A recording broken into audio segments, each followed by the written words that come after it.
Hello, everybody. Probably the Welcome worst. to the Retro Gaming Vlog with me, Jason Cotton, and It's Ian Maddock. there you go. Now, the reason we're doing this collaboration is because we're both of the same age, 47, don't hide.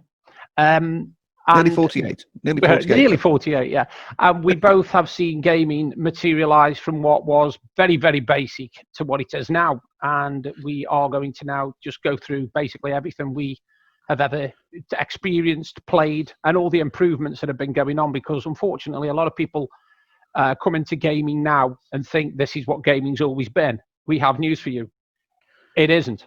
So I think, to be honest with you, we'll start right the way back at the beginning. And if I'm not mistaken, Ian, the first one was Pong. It was. There was something like around 600 variations of Pong that were actually released. And the first one came about, incidentally, which probably ties in nicely with us because it came out in 1972, the year that we were born. So we are pretty much as old as video games. So I know that's quite bad, isn't it, really? To be fair, though, I think the mainstream gaming scene really only started not so much in the first generation. If you call the Pong consoles, because they're often regarded as first generation, a term in video gaming is the next generation, when things progress to that next stage, that next level, when you go up from 8-bit to 16-bit, from 32-bit, and then you go into different types of graphics like vectoring and all sorts of stuff like that. But Pong was very much that very first generation, and it was literally just all the games were just installed in the machine, and it was pretty much just one game. That was it. And if I remember rightly, there were variations to it in the layout. Yeah, if I remember rightly, the shall we say joystick consisted of a strange shaped paddle with a round button in the middle that you either turned left or right, and that was it. And it either moved something up or down on the screen. That was it. What you basically had, if you look on the image where you are now, there's a pretty much Pong layout, and at the side on the left and right of you can see there's like a little stripe. Looks like an eye, not an eye, a letter I, and that was your bat. And essentially, what I remember from the first one that I had, it was a Binatone TV Master Mark IV, I think. So, and it was only called a Mark IV because it had 4 games. So that was it. But the actual controller was literally a little square box about as big as a matchbox, I suppose. It fitted into your hand with essentially a volume knob on it, and that was it. So, and it was literally the more you turn the dial up, your paddle went up. You turn it down, it went down, and you had one for each side of you. So it was very. There was no fire buttons. There was none of this multiplayer buttons. There was no triggers. It was just literally you moved up. The bat or the line moved up, and everything went from one side to the other, just bouncing a square around the screen. I will say one thing. I didn't come onto gaming then. My first experience of anything similar to anything like that was my sister, who then got what was, I suppose, a next generation console, an Atari 2600. Yeah, the 2600 I think came out about 1977 when it was first seen pretty much anywhere really, and it came about because up until probably 1974, 1975 onwards, we've seen Space Invaders games in the arcades, and pretty much every time you went into a pub or anything like that, you went to the seafront, you had these Space Invaders machines, and I think Atari pretty much just wanted to cash in on the basis of that machine. Pac-Man, that was another big machine, so they bought them to the home market. And the really strange thing is that the Atari 2600 was still supported up until around about 1992, 1993. So they were still making games for it in some shape or form. Well, I remember. Sorry, support still remained. Yeah, I remember when my sister had one. This is how they were. They were quite new. As my sister used to get her games out of my nan's catalogue, and they used to cost her £60 a game, and she would have to pay it in 20 instalments of £3. And the last time I actually saw an Atari an Atari 2600 game on a car boot sale, they were selling them for 50p. Yeah, and the worrying thing is that when you look back to 1977 money, £60 now, and it's a considerable amount of money to pay for a game. You can pay £60-70 now for a modern game, but back then, £60 was worth probably 3-4 times the money. So you're probably talking £200-300 a game. Yeah, and it was just in today's monetary. If you take inflation and things into account. And when you're looking at things like kids' toys and what kids used to play with, it was very much a very expensive toy. Yeah, yeah. There's no way about it. It was just a toy, which I think really in those days it was more of a family thing rather than something that was mainly aimed at the youngsters. But I think mums and dads left the kids to it a bit, really. So Yeah, the kids played because mums and dads didn't understand it. The thing is about the Atari 2600, I remember the games that my sister had, and they weren't. How can I put it? They weren't sophisticated games. They certainly weren't arcade quality. No. No. And also, I remember my sister had one where the Atari 2600 before had little metal toggles. Hers was a bit more sophisticated. She had the plastic push-up buttons on hers. Yes, with the little key switches. Yes, rather than actual rocking switch. Yes, correct. Yeah, that was. I think that was the later variation, which was there were a couple of variations of it. There was one that they made as a follow-up, which I don't think was actually backwards compatible. But then they made a third console. I think that was the 5600 or something, which was backward compatible with the 2600. So that I think kept the games alive really. So the console in the middle was just supposed to be the next advancement really. It was pretty much the same hardware, but they just played around with the software stuff really inside it and on all the firmware that was built in, so it could play a little bit more advanced games, but it was pretty much the same inside. Well, unfortunately it wasn't back. Well, as you can see from behind me, I've just put the image up, and this is what the Atari 2600 was. It was literally, this was my sister's one. She had the plastic. Yeah, that was the later version. Yeah. And these games, like you can see, these little cartridges, what you can see in the actual console, these are what cost £60 to £70, depending on which sort of game you wanted. So when you think that, my sister was paying that kind of money in the late 70s, about 78, 79, maybe, I think. And she was spending a fortune on these games. She really was. She was more into gaming than I was at this point. The weird thing was that when we talked about the Pong consoles, that probably had 3 or 4 games, which was pretty much the same game. The actual games were built into the machine. And when you came along, that you suddenly had the Atari 2600s and all the later consoles that followed a similar sort of pattern, like the ColecoVision and stuff like that, where they had the plug-in cartridges. It's hard to believe that technology of cartridge gaming actually still stayed with us up until I think the most recent console to use it was the Nintendo 64. Yeah, which was N64. You're talking what 10 years ago when that went out of basic use. Yeah, it was only about. I think it was about mid-90s when it came out, 2005, 2006. Yeah. When it pretty much got discontinued. So cartridge gaming's pretty much been there since the late 70s onwards, really. Well, more the mid 70s, I would have thought.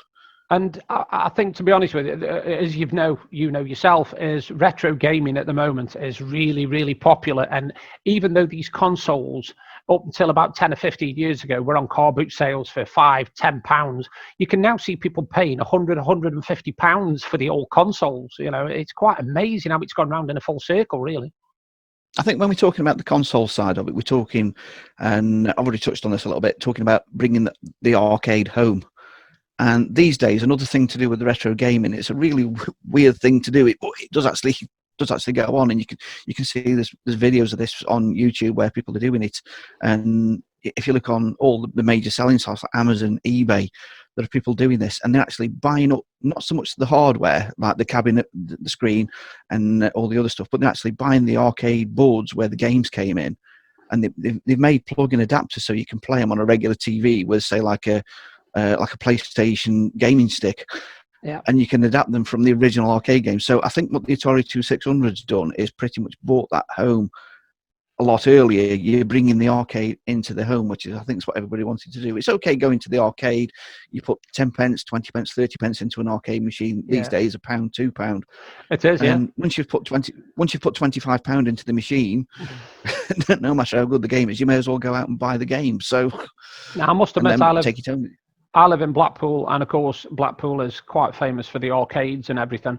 And I remember years ago, we used to go to Rhyl on holiday, and there was an arcade there. And at the back of this arcade was this set of 9 or 10 of the old arcade machines, and you could literally play them for 2p a go. So you can guess where I used to spend all my hours when I was on holiday, because £1 could last you most of the night, and you'd play games like Space Invaders, Galaxian, Paperboy, and these were all 2p a go machines, and it's incredible to think that people now go into arcades and they'll put £2 in to race around a track for 2 laps, and then that's game over. And it's quite amazing. Or the worst of it, they drive 2 hours up the motorway, stop at the motorway services, and spend an hour. So they have a break from driving on the motorway, but then they go and play a driving game in the arcade. That's the irony. But I think with the arcade system, what I'm talking about, when you're talking the arcade games, a lot of people probably don't know this. I used to work in the video game industry, so I've seen in a lot of the machines from the 80s and the 90s, and a lot of the actual arcade machines, they made one generic cabinet, and what they had in there was essentially a board like a home console, like an Atari 2600. Let's just pick an example. And the games actually came on a separate board, which is literally just plugged in. The big market leader in this was the Neo Geo. Yeah. Because they literally adapted the arcade system into the home system. They just shrunk everything down and put a TV port on the back and sold it for a ridiculous amount of money. But it's still following the same technology. So the information technology sort of side, what we've got in the home, when it comes to video gaming from the 80s, isn't much different than what was going on in the arcades. It was just the arcade machines were a lot more advanced in terms of hardware. Saying advanced now, it's you've probably got more computing power in your smartwatch than you've ever had in anything from the 80s or 90s. So it does show you how technology moves on.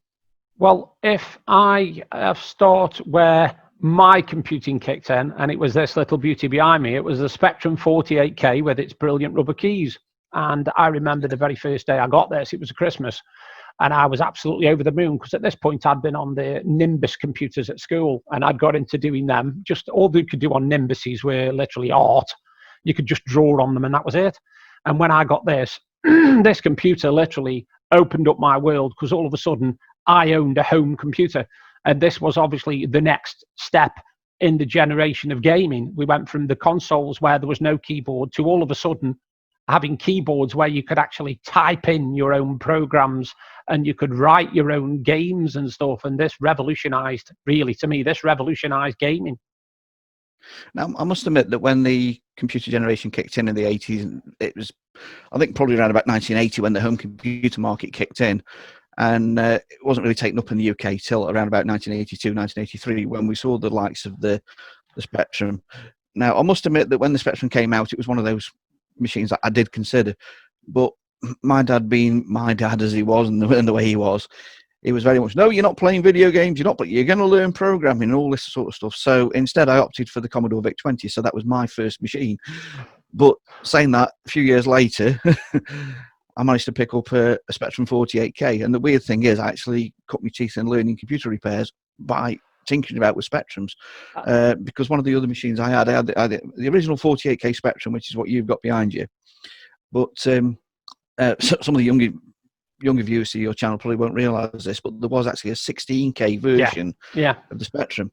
And the reason they made the 16K Spectrum was just literally a ploy by Clive Sinclair, because he said very famously, and this is well documented, that he wanted to make a home computer that you could buy for less than £100. Yeah.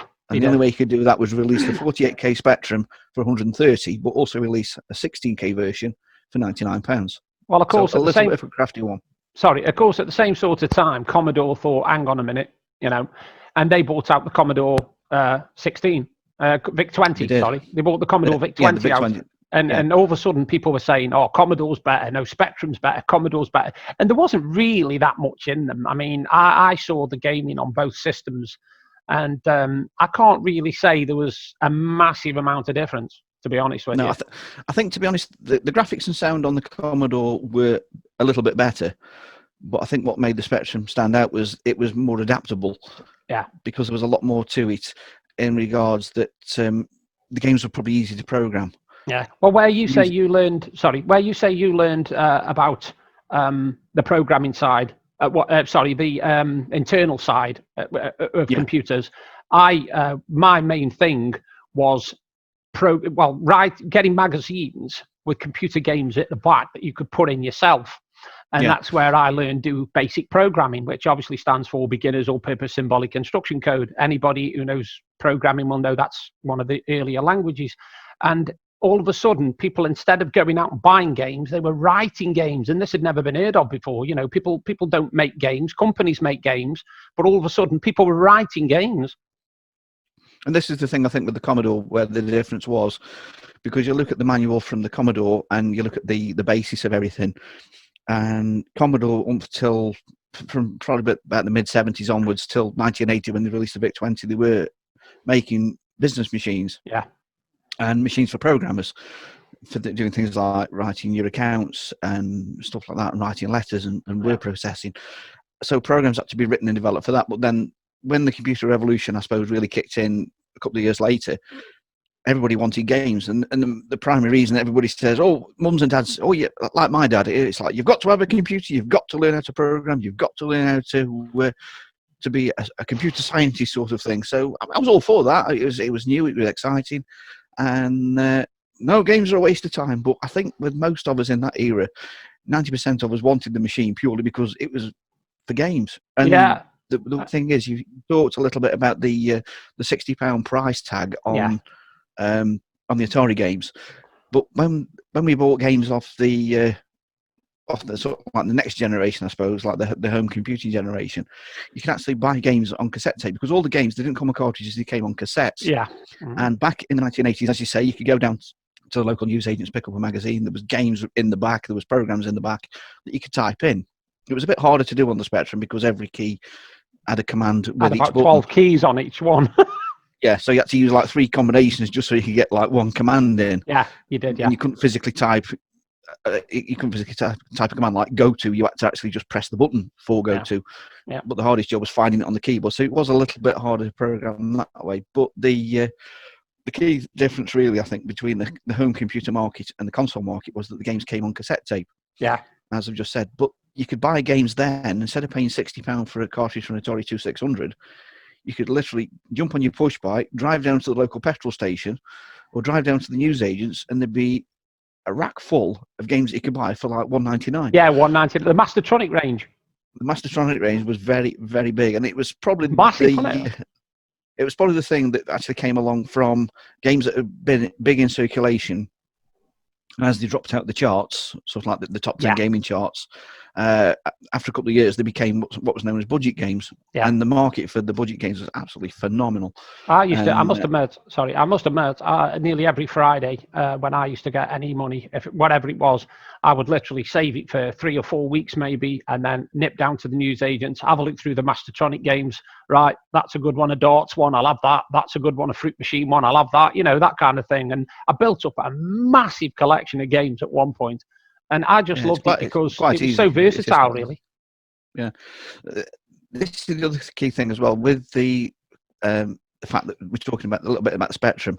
One thing that you could do with the Spectrum that you probably couldn't do with the other computers was the fact that you got an adapter on the back to plug in a joystick. Yes, yeah. Whereas like the Commodore and all the rest of them, they had various other things where the hardware was actually built in. Again, it's down to that price point of Clive Sinclair making the computer for less than £130. So we didn't include a joystick port. If you wanted a joystick, you had to buy an adapter to plug in the back.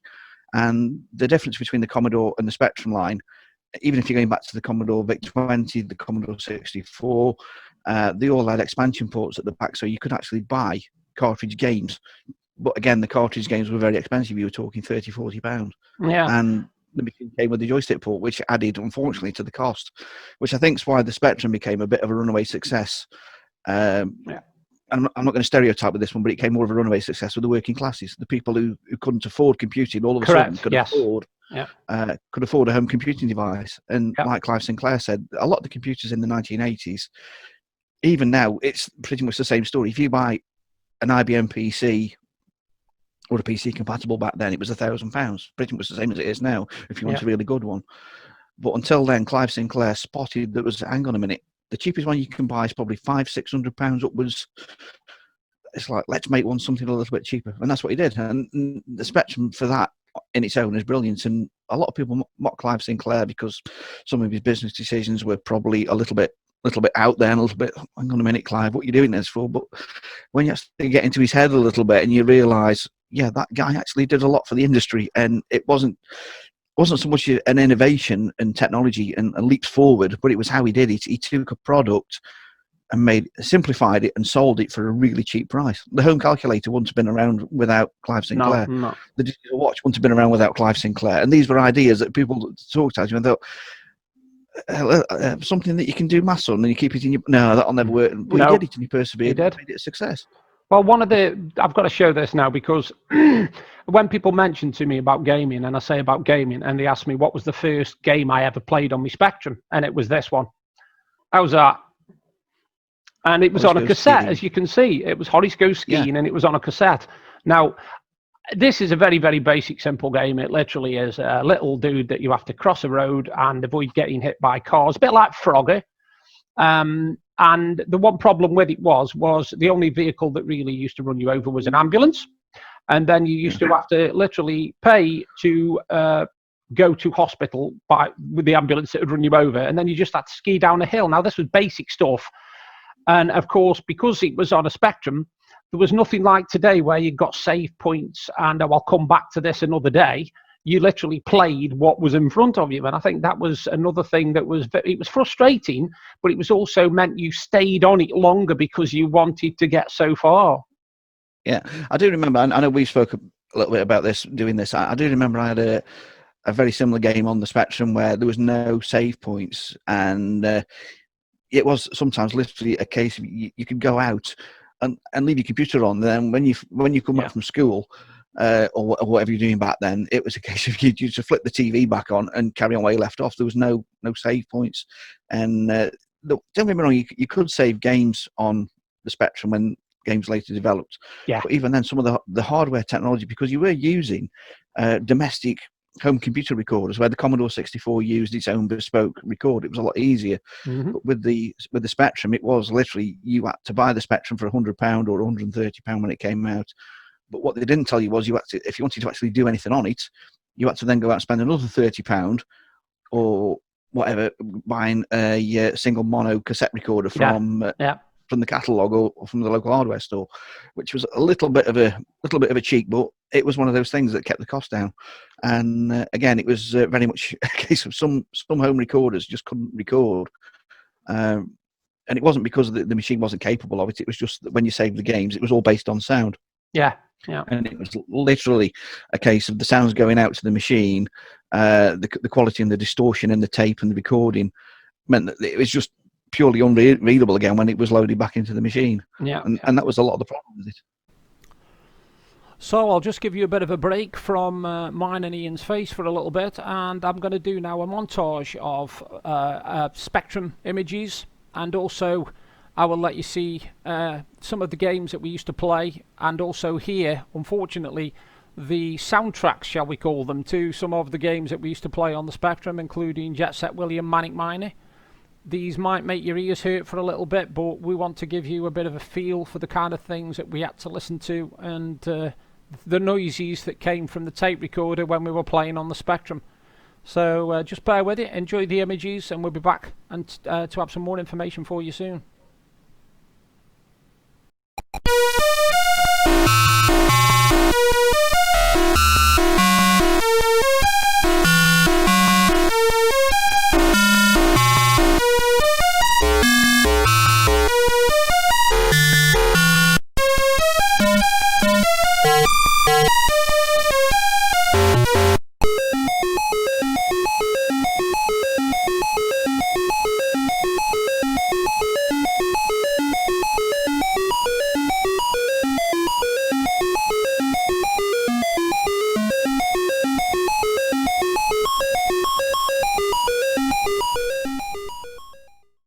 Now, obviously, the other thing about the Spectrum was every so often it would bring out a game that was beyond expectations. And I remember one particular game, and when it came out, it actually came out with its own keyboard layout that you put over the top of the game. And Ian will remember this one.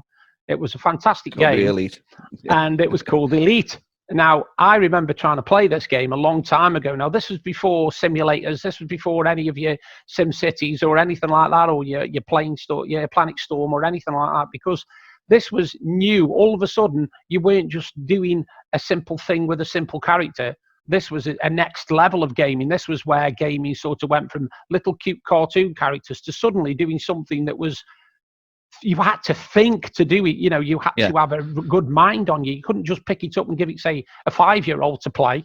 They had to have a bit of knowledge and be quite intelligent to play this game. Yeah, I must admit, the first time I played Elite was on the Atari 2600. No, it wasn't the Atari. What am I saying? It was the Atari ST, which was a 16-bit machine. It was originally developed, I'm pretty sure Elite was developed for the BBC Micro. It was. Originally, and I actually bought the game because at the time I didn't have an Atari ST. I played it on a mate who used to go to school with, and he used to always say, "Oh, you got to come and see this game," and that was how I got into it. And at the time I had an Amstrad CPC at home, so I bought the cassette version of that game. And the thing that struck me was you had the layout for the keyboard. In the box, you also had a poster, and the weird thing is you didn't have an instruction manual. It wasn't just press up, down, left, right. This is your controls. You actually had literally, and this is really remarkable at the time because we're talking the late 80s, and we're talking, you actually had a book, and you had to read the book because it explained. Because the thing with Elite was it was literally a space simulator. You were flying in a spaceship and you left your home planet or whatever, and you had to go to visit other planets, and you had to hyperspace to these planets, but you had to know what the buttons were and how you did it. And it was all based on things like fuel and where you're buying fuel from, and different planets had different trading things, so you could get attacked by pirates. And it was really weird because you had to physically read the book to learn how to play the game. If you just crashed into it like modern games today, where you just literally just press the start button, clue, had you?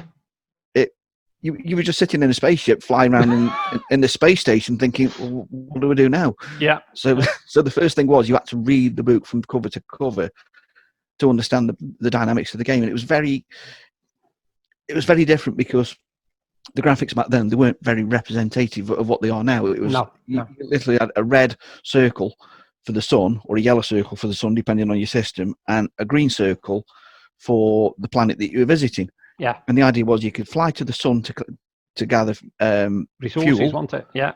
Yeah, or you could collect various things from there. But the danger was if you're playing on a black and white TV, bear in mind we are talking back in the 1980s. Yeah. And video games back in those days were all plugged into the back of your TV. Yeah, there was no plug them into monitors. Yeah. And some people in the bedrooms, certainly of our generation, only had a black and white TV. And sometimes it was hard because you were looking at the screen and all you saw was a big circle, and you couldn't tell whether it was red or green or yellow or black or what it was. It was just literally, there's a circle. And it was only when you looked at the gauge at the bottom and saw your temperature was going up that you realised you were going in the wrong direction. So you had to turn your ship around and go the other way. As we've jumped from the console to home computers, the other thing that changed was obviously the controls. And I'll just put something in the background here, which made very important controls, shall we say, because playing this game I know what you're going to say. Required a lot of strength in your arms, shall we say. Daley Thompson's decathlon. The one thing I think that's the big jump forward from video games of the 70s was, like you said, you had the paddle. But in the 1980s, we had the joystick. And I think pretty much from the Atari 2600, all joysticks were based on the basic Atari 2600 joystick. Yeah. The 9-pin port that plugged into the machine. Yes. And it doesn't matter what game you had, it all came with pretty much a joystick, which was up, down, left, right, and one little red button. Yeah. Now, with the Daley Thompson decathlon, it was a lot of the events were all to do with sprinting. Yes. So you had to run to do the high jump, you had to run to do the long jump, you had to run to do the running races. And the only way you could get the speed up was literally waggling the joystick from left to right. And the faster you waggle the joystick, the faster you're supposed to sprint it, Yeah. But the problem was, it was a little bit awkward to explain sometimes with your mum when all of a sudden she just did this horrible crashing noise and bang, bang, bang, bang, bang, bang, bang. And it was like, what are you doing? Yeah. So she didn't know whether you were up to something that you shouldn't have been up. The other thing was, the key thing was, it was just, it very much proved back in the 1980s who made the best joysticks and who made the worst joysticks. Yeah, because I remember having a square one, which was just a square with a red button on it and a part that stuck up, and people used to take off the rubber part of it so that they could actually get proper friction to basically do the running. And I saw people with blisters on the hands, and I used to think, yeah, we'll leave that one because there's a lot of jokes about that. But I know if you've got a Spectrum, or a Commodore, I know exactly how you've done that.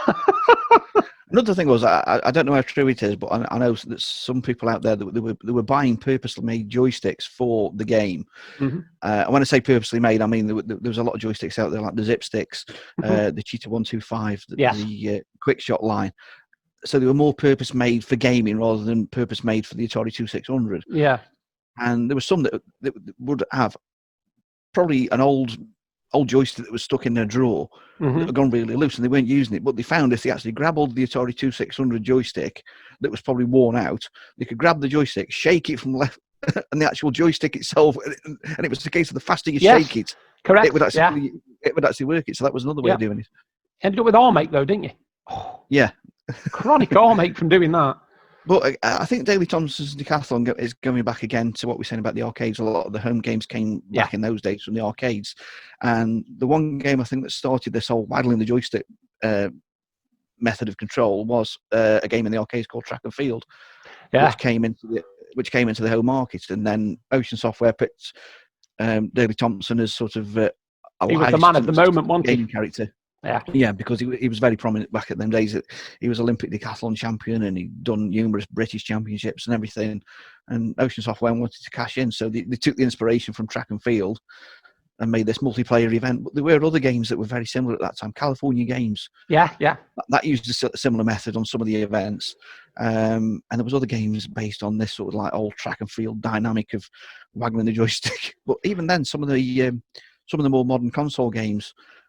In the 1990s, I think one I remember on the Sega was one called Athlete Kings, and that still used the same method, but it was a bit harder to do when you're doing it on a gamepad. Well, because of its popularity, the Daley Thompson's Decathlon actually spawned a sequel, and this is what it was called. The Super Test. It was called Daley Thompson Super Test. Now, all of a sudden, instead of doing things like running, you were cycling, you were canoeing, you were saving penalties, and you were pistol shooting. And all of a sudden, these joysticks were kind of like, hang on a minute, this isn't doing it now. This waggling from side, I don't need to waggle it from side to side. I need something now that I can hold properly, and it's got a good button so that I don't have to, use two hands. And obviously, things like the Cheetah 125 and the fight, something shot. I can't remember what it was called. Quick Shot. Sorry, yeah. They all then had rubber feet on that you would literally plant onto the deck, onto whatever you were using, table or whatever, and make it so that you could not move it. But sometimes, of course, you got too vigorous and ended up halfway across the other side of the room because you'd been waggling it so hard and you flew off the table. I think the thing was that, as people probably won't realise, because back in the 1980s, we were saying about, I should say the 1970s, we were saying about the video games coming along with the joystick, and you were literally controlling either a bat and ball, or you were moving a character like in Horace Go Skiing. It was like if you move the control left, he moved left. If you move the control right, he moved right.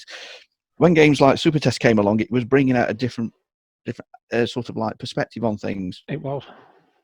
Because you weren't so much controlling the character, you were controlling what the character was doing. Yeah.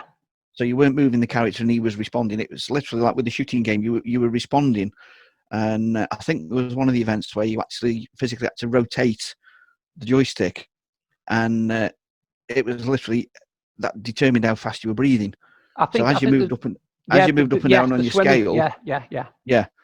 So that was very different in that one. Because yes, you can move left and right, but then you had to think, well, hang on a minute, I've got to do this now. So you had to move again, and it was to give a different action. Whereas before it was just, instead of just moving the character one way, you can now move, like say, the joystick up, and that character would control his breathing or something. So well, one of the things gave a new dimension to it, really.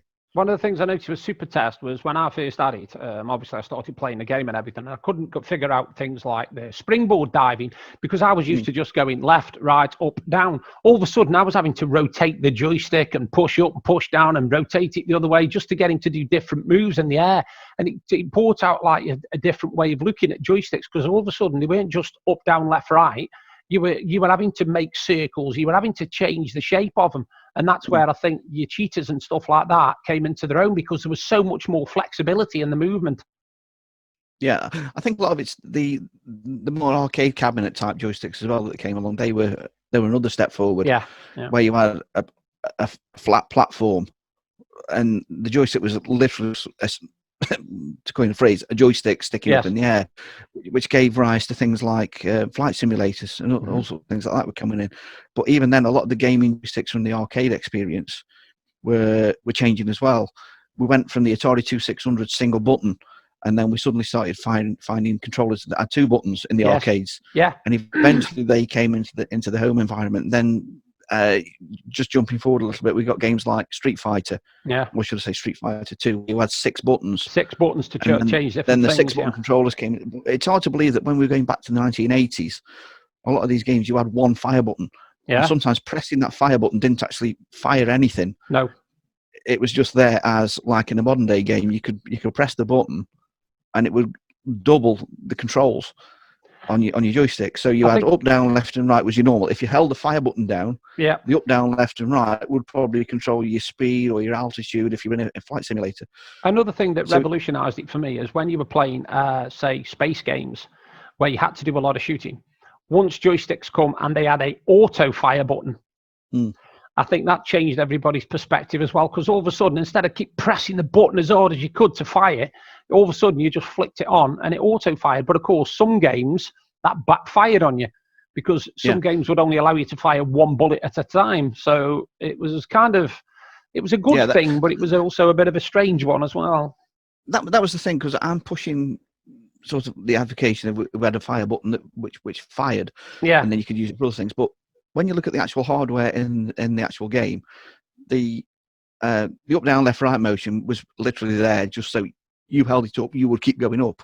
With a fire button, you pressed it once, and that was it. Because some people say, "Oh, well, I want rapid fire." Oh, well, just keep your finger on the fire button.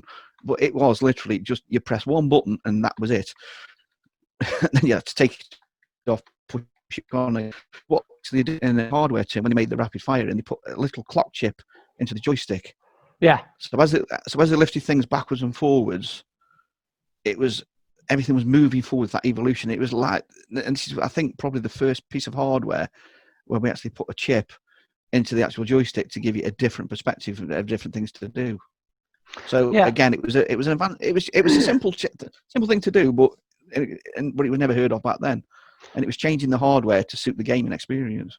It was, and of course, the thing I noticed with the Spectrum, like you said, you had a thing called a Spectrum interface that literally slammed into the back of the 48K, and all of a sudden it gave you 2 ports, which meant 2 people could suddenly, plug 2 different joysticks in, and all of a sudden you were then able to do a player 1 and a player 2, which you'd never really done before. Instead of having to pass the control over, suddenly you were able to both play at the same time. Yeah, if anything, where we had these controllers. There was various adaptations from the Atari, because the Atari had the twin port. You had a left and right controller for the paddles, which went into one, or you had the 2 joysticks. Now, when it came into the home computing market, the home computing people didn't really know what to do, so they were flickering back and forward onto whether we should make these games single player or double player, and I think supposedly co-oping games was one of the big steps forward. So a lot of the game hardware manufacturers, it's like if you look at the Commodore VIC-20, the very first Commodore that I was talking about that I had, it had one single joystick port on it, and all the games were just for one player. But when the Commodore 64 came along, it had 2 joystick ports like the Atari 2600. So they went back to that Atari and TV Pong game sort of scenario of playing with your mates and having two players side by side or a split screen. But I think up until then, a lot of the gaming manufacturers, even games like what I mentioned, like Horace Go Skiing, was just a single player, 1-person game, and something had to be done. And it was literally a case of, if you wanted to play with your friends and share it, you either had to take it in turns having a go, which was awkward. It could cause arguments. The easiest way to do it is just to say, well, there's a joystick, you come and play with me. Yeah, exactly. Yeah. So, of course, the other thing is, once we got into doing all these gamings, like when I had my Spectrum, the problem I had was a parent who thought that doing too much gaming was bad for me. So they used to limit me to sort of an hour at a time. Now, of course, you can just imagine telling people today, kids today, that they're only allowed an hour on an Xbox, can't you? Yeah. I can always remember I was talking to an old friend of mine years ago, who used to know from school and college days, and he was saying that his parents went through the roof because there was 3 kids in the house. There was him and his 2 brothers, and they were constantly arguing over the games, and which is fair enough. They had one machine. It wasn't like nowadays where you had like one machine and you could sort of like have one each. Video gaming in those days was very much an exclusive thing, and the one thing I think a lot of people don't realise is, as we said a short while ago, that your game had to plug into the TV. Yeah. And the thing is, it was fine. You could come home from school, you could do your homework, you could have an hour on the game. If you got your own TV in your bedroom, you could pretty much stay there as long as you wanted. Yes. But the downside was, a lot of us back in those days, we only had one TV. Yeah. And it was a TV in the living room. Correct. And yeah. that was it. That was so your machine was plugged into the TV, and again, not wishing to be stereotypical, but 7:30, your mum would come in and go, right, it's time for Crossroads now, or it's time for Emmerdale Farm, or it's time for Coronation Street. Coronation Street, right, that's got to go off. And that was it. You were bundled away. It's like, yeah, but I'm in the middle of this game. No, I don't care. I want to find out what Rita Tanner's doing and what Annie Wolf. Yeah. So. I know exactly what you mean. I can envisage it now. I used to sit there and I'd be there playing one of the Freak Machine games. I've just won the jackpot. I'm just going again, thinking, I can win a jackpot here. Then all of a sudden, my mum came in, and it was usually this one I was playing, actually. Yeah. It was usually this one I was playing, Cash Bash, and I was doing brilliant on it and thinking, I'm going to win the jackpot. And then my mum would come in and say, Coronation Street. Oh, no. And that'd be it for the day then. And like I said, there was no saving. There was no coming back to it tomorrow and starting where you'd left off. Well, I do remember, you might recognise this if you've seen the programme. There was a programme a few years ago on the TV, and I think it was called, what was it called? Electric Dreams. And what they did, they made a family. Yeah, they made a modern-day family live for a week in a decade. Yeah. So they made them live for a week in the 60s, then the 70s. And then when it came to the 80s, the home computer revolution came along, and they said, so they got the family, and they says, right, this is the computer shop of 1982. You can choose whether you want the Spectrum, the Commodore, or the BBC Micro. And the kids were like, oh, we want the one with the most games. We want one. And of course, Dad being Dad, oh, you've got to have a BBC Micro. It's educational. We want the kids to be educated. That's rough. That's rough. So unfortunately, the 2 kids ended up with this. With this choice purely on the basis that, it was what they were doing in the schools back in those educational days. Yeah, but the key point I'm getting to here is that they actually got this computer home, and bear in mind that the parents had never been through this generation. The kids were very young, so they wouldn't remember it. And I remember them sort of arguing, sort of like saying, "Well, if we put it in the bedroom, then we can use we can use it in the bedroom, and I won't be disturbed, and I can still watch my programs downstairs." And it's like, right, well, no, it's going. But then it come to the point of they were connecting it together, and there was sort of like this tech support team that were assisting this family. And the first thing they said was, "Where's the monitor? We haven't got a monitor." Of course, they phoned the tech support people, sort of like the people who were dealing with the program, and said, "You give us this computer to use and to play on. Where's the monitor?" And then, of course, the bombshell dropped. Oh, you've got to plug it into the TV, but we've only got one TV, and that was pretty much. And straight away, the versions coming into my head were, that's exactly right. When I first got my computer, it was very much a case of my mum and dad went to Dixon's or wherever they bought the machine from, bought the computer home. It's like, right, now we need a TV. We've only got one. Yeah. So it was literally a case of then we had to. I mean, luckily my dad was a truck driver, and he did have a black and white TV which he used to take in the lorry. So in a way, I could use the computer at the weekends, let's say, in the bedroom, but it was on a black and white portable TV. And then come Monday morning, 5 or 6 o'clock in the morning, my dad would go to work, and that was it. He'd take the telly with him, and he'd be gone for 4 or 5 days. So it was a case of second-hand TV. I was somewhat similar, but what I used to look forward to was a Sunday afternoon, because Sunday afternoon we'd have his lunch about 12, 1 o'clock, and then in the afternoon, my mum would literally just do the washing up, etc., etc. And if my sisters weren't in, if they'd gone out, with the mates or whatever, she would let me put my computer on, and I could have it on for 4 or 5 hours. And to me, that was like binge gaming, Yeah. These days, But that's called a quick session. but the one thing is these days that people probably won't realise if they're watching this for the first time and they've not been introduced to retro gaming, is that back in the 1980s, all the games came on tape. Yeah. So you were allowed 40 minutes gaming time. Yeah. But the first 20 minutes of that was taken up by the fact that the game had to load in, and it took 20 minutes to load it in. So, well, do you also remember that the first 10 minutes you would have the game loading only to bring up the introduction screen, and then the game would start loading in after. So you would have 2 lots of loading times. And of course, the other thing, what people won't realize is that sometimes these games came 2 or 3 or 4 on a cassette. Now, if they came 2, 3 or 4 on a cassette, you would have to make a note on your cassette recorder, if you had one with a little button that told you the time, where the game started, because you hadn't got a clue. You could literally forward to a place in the tape, press the play button, and all of a sudden you would just get the screeching sound of the game actually already installing. So you would have to try and find the start and stop place of all these things. Now, this was okay, except I had a tape called the Cascade 50. And there was 50 games, 25 on each side. It had 50 games installed. And I used to actually go through it, and I had the card off the cassette with all these little number things written down on it as to what game was where. And it was this, what you can see now. I must admit that when I was back in those sort of days, I never had a cassette player with a counter on it. I had one on the Commodore, which was easy because that was pretty much all there.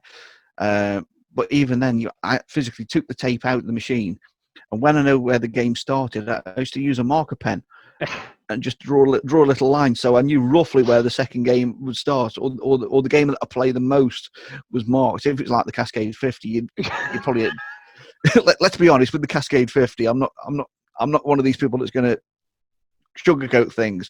But out the 50 games, there was probably 3 you'd play. All the rest were just completed. There probably was.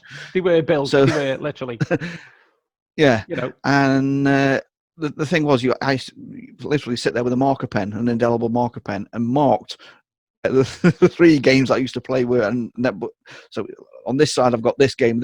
So I knew roughly what order they were in. So I knew roughly where they were. But even so, there was still a lot of forward, back, start, stop, start, stop. It was like there was none of this access like with the disc drives and things. Well, the thing is, talking about the cassette tapes just for a quick second. Yeah, carry on, mate. You carry on. One thing that a lot of people probably again won't realise from these days, cassette tapes were very versatile. They were used for storing music. They were used for storing computer programs and all sorts of things, which we know. But because they were used primarily as a music media format, I remember some of the local radio stations, what they used to do, they used to have like a computer program where they were talking about gaming. And what they used to do was every now and again, they used to transmit over the radio airwaves a video game. Yeah. And it was done, or a computer program. It was literally done on the basis that it transmitted over the airwaves, and it's sort of like, right, we are going to transmit this game for you now. Press record on your recorder, and they did. And then for like 10 minutes, the program would be recorded on your machine. Then you load it into your computer. Something I don't think we'll ever see repeated again. No, I don't think so. Could you imagine the copyright on that? Well, we had no internet or anything in those days, so you couldn't physically plug a computer into the phone line and download games as such like we can now. But yes, the technology was there. You could do it, but it was very expensive. I mean, you think it's expensive now. You're probably paying the same sort of rates now as what you're paying then. So you're talking £60-70 a month for a really good internet connection. Well, and a subscription, you could pay that back then. And £70 in 1983 was a lot more money. Just before we leave the Spectrum, I just wanted to show this image, because this image as the game pack what actually came when I had my first Spectrum, and it was called the Big Six. Now you can see 4 of them there. If I move over there, let me get out the way. There, you'll see the other one. Now there is a game which was the first car game I played that wasn't pole position, and it was a game called Checkered Flag. And what was unique about Checkered Flag, for anybody who plays Forza or anything like that, was it was the first game that used actual full race tracks based on the proper race tracks around the world. And for a Spectrum, this was like, wow, it was just amazing. It was amazing. I think when you're talking video gaming racing games, one of the 2 differences where you had games like the pole position where you were actually sitting in the car and the front wheels of the car would steer. But there was also another type where you were looking top down on the entire track. Yes. And it was like, the easiest way I can describe it is imagine like a scale electric set on your living room floor, and you're looking at it on that sort of view, and you're watching the car, but having to control it. And the weird thing was, it was fairly easy when you're doing a game control. Say on pole position, you went left, the car went left, you went right, the car went right. When you were playing the top-down games, it was a lot different, because as you went, you were actually controlling the direction of the car. Yeah. So the car could have been coming down this side of the screen, and you could have gone, well, I want the car to go that way. So you could have turned left, but what you actually were doing was turning right. Yes. So because because as you came down the screen, or you went that way, your controls were actually reversed. Yes. And it was hard to fathom, and that's why I think a lot of those games didn't take off. And most of the modern racing games since have all followed that sort of first-person view, or sitting behind the car, looking from the driver's perspective, rather than looking top down.